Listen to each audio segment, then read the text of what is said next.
Today is a very special day. Today is the birth anniversary of Dr. Sarvapalli Radhakrishnan. Who was he?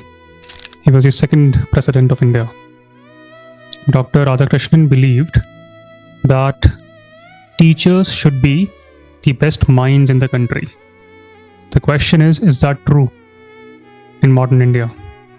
Today, teaching has become a profession of a compromised life.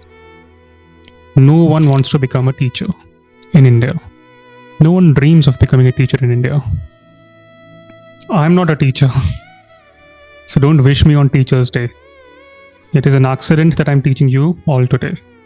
It is pure luck that we met at this stage in life. After 18 months, once your cycle is over, I will dedicate myself to a different mission, possibly improving the political processes in India.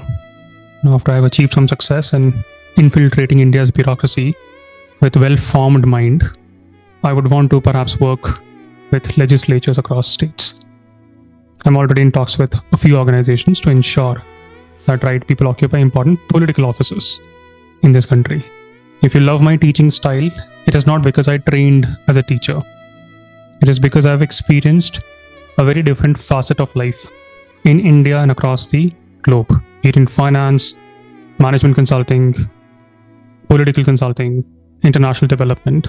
My experiences in the UN, Government of India, education in Ivy League universities shaped the way I impart learning. But the most important question is, how many Ivy League graduates actually want to become teachers? I feel ashamed to say this, that exactly 1 year ago, my monthly salary in Europe, PPP adjusted, was more than what a primary school teacher in India earns or will earn in next 5 to 10 years. Your salary structure is abysmal. Your profession is not prestigious. You don't have a professional growth. Today I can easily go back, join corporate ladder, perhaps lead one of those firms. Many of my friends in corporate sector can easily hop on to that life. But primary school teacher in India, can he or she do it? No, there is no professional growth. Because of that reason and many other reasons, the most important profession in India has now become one of the most compromised profession of our age. No one wants to become a teacher. You may think it's funny, but it's a very serious matter. If no one wants to become a teacher, who will then serve as a role model for a child, especially in that at a very impressionable age? The influence of a good teacher can be profound. It can be long-lasting. No, long-lasting is a wrong word. It can be life-lasting. Who is a good teacher? A good teacher is not someone who can wrap up your syllabus in time. Not someone who tells you how to succeed all the time in life. Compares first rankers with the last benchers. A good teacher is someone who also appreciates you when you fail. And that teacher will perhaps encourage you to fail often in life, because that is how you will grow. That teacher will teach you how to fight back in life, how to overcome those failures. Someone who will train you to have your own mental models, so that you may never need a forced mentoring in life. Why be dependent on someone? Getting into IFS or becoming management consultant in McKinsey, not the end. How you navigate that journey thereafter becomes very crucial. There are many IAS officers who are a burden to India. Although they were toppers in their college, in their schools. How can we forget the case of Pooja Singhal, a topper in the IAS, one of the youngest IAS officer in India, now in jail. Teachers can inspire a generation to stand for values, ethics. They also question established norms. Henry Vivian DeRozio was one of those teachers. He is remembered even today, not for his teaching style, but for the impact he made in the Indian society at large, be it via Young Bengal movement or via inciting the flair for radical thinking. He was 22 when he died. That's it, 22. We still celebrate him, remember him, hundreds of years after his death. Today, India does not celebrate its teachers.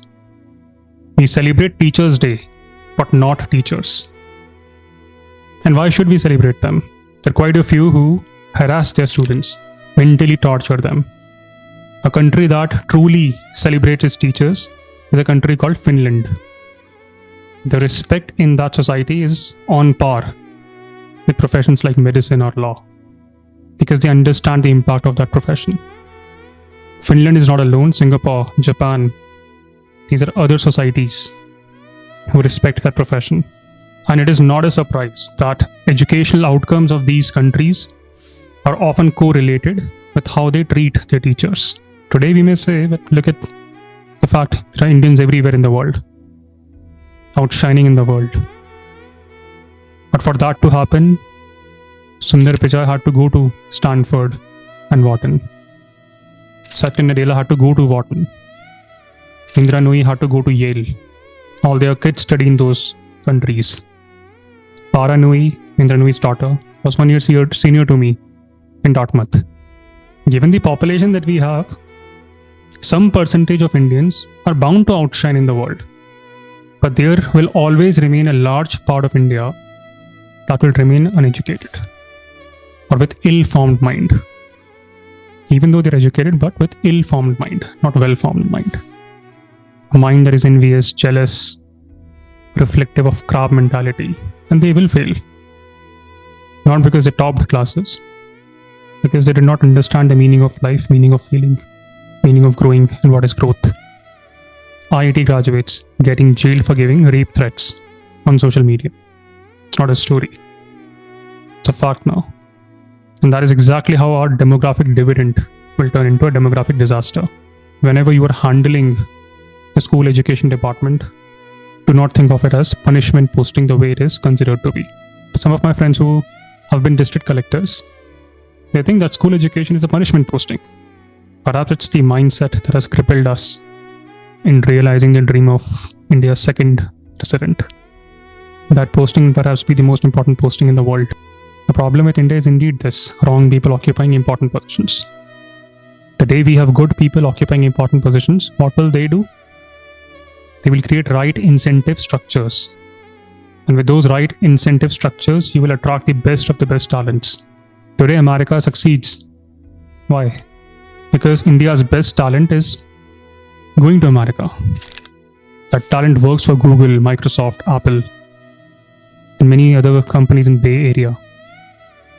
I'm dedicating my 30s to this mission. I hope you all take forward that legacy. Dr.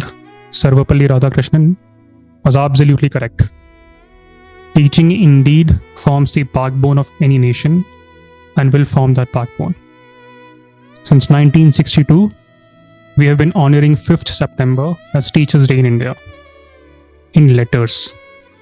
But now is the time that we honor this day also in spirits.